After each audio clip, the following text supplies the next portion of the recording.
రాగద్వేషాలకు తావివ్వకుండా మనస్సును నిగ్రహిస్తూ తన వశమునందున్న ఇంద్రియముల ద్వారా విషయ సుఖాలను అనుభవించినప్పటికినూ వాడు ఎప్పటికీ మనశ్శాంతినే పొందును.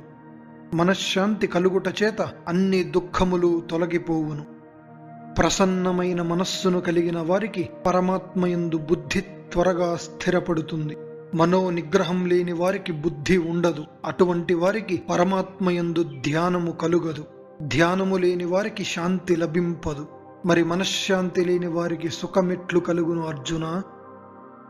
ఏ విధంగానైతే నీటిపై తేలియాడుతున్న ఓడను గాలి లాక్కుని పోవునో, అలాగే ఇంద్రియాలు విషయాలకై తిరుగుతున్నప్పుడు మనస్సు ఏ ఒక్క ఇంద్రియానికి సహకరించిననో అది పూర్తి మనుష్యుని బుద్ధినే హరించివేయును.